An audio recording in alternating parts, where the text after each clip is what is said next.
welcome back to Pro Publications YouTube channel. Always Rich, and right now I'm on the way to the post office to mail out these zines. Let's go ahead and do that now. A bunch of stuff here for us. Bam! Something from Amazon. Alright guys, mail is out, and I picked up the other mail that I had in the P.O. box. Heading home to continue working, but before I do that, let me go ahead and get a quick sash. That's right. Skate, all you need is a curve. Let's do it.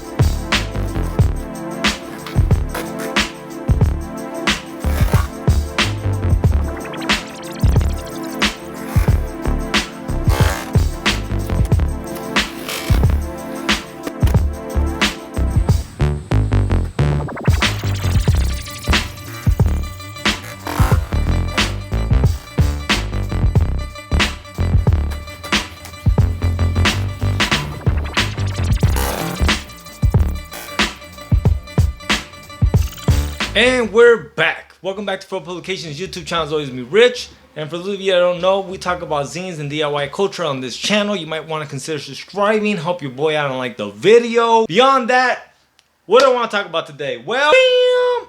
Feral Comics issue number 7 is done. I'm sure you guys saw the little promo video that I did, and I am hella happy with it. And one of the things that I want to emphasize to a lot of creatives is stop focusing on perfection.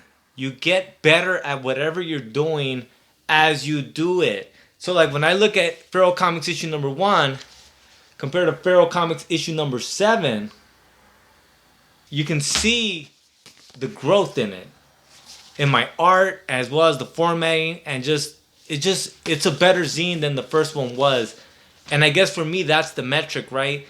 I don't look at the short films like, is that the best short film ever made? I look at it like, is that the best short film I've made thus far?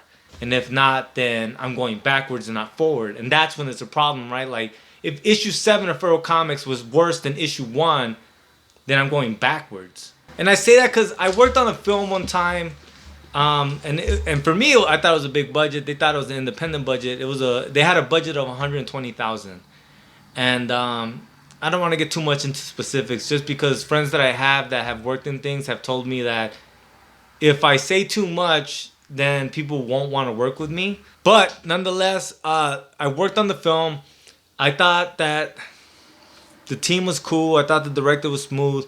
But the director had a problem of every little thing had to be perfect. He literally would spend, I want to say the whole day, maybe 12 hours in the day, filming a throwaway scene, a scene that really didn't matter or propel the story further. An example of this, there was a scene where one of the characters is walking down the hallway to basically confront somebody. He spent literally, I think, 4 or 5 hours doing that scene over and over again. And he had no direction for the team. He had no direction for the actors and actresses. You know, he was just kind of like, do it again. And they would be like, well, what did I do wrong this time? Like, he'd be like, no, just do it again. Just keep doing it. Just go again, go again, go again.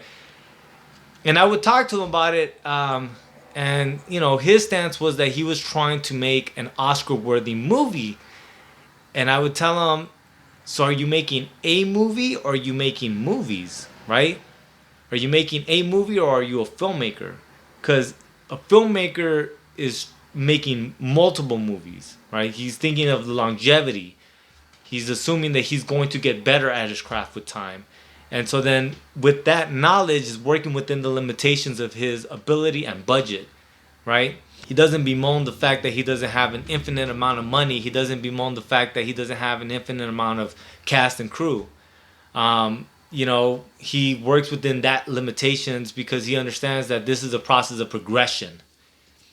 Sad story is that the director, just because he kept focusing on perfection, blew that whole budget, and then the movie was never made. And that's fucking real as fuck, man. That's hella real, and that's it's disheartening for me, because I worked on that for like I want to say 3 months before I just realized that there was no working with this fella. And so then I bounced, and then after I bounced, I heard a lot of other people began to fall off, and that movie never got made, you know. And And I wonder how many, how many stories there aren't like that, of like someone who focuses so much on perfection that they just don't ever fucking finish, and they destroy what could have been on their own mind, blowing up what should be, right? He would say arrogant shit, man, like no, I want to do something that can stand next to Kubrick. And it's like, what Kubrick? Kubrick that fucking 20, 30 years into the game? Because fucking Kubrick day one filming probably, wasn't as good as you are. And people have this misconception that you either do and succeed and win, right? Like, I know people as well that launch a business, if it doesn't make them millionaires within a month, they stop. And that's the point of, like, you have to look at it like the longevity, right? The progression of.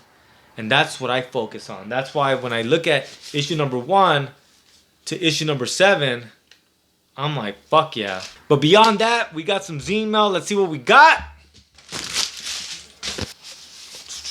That's pretty convenient. Sublimation paper.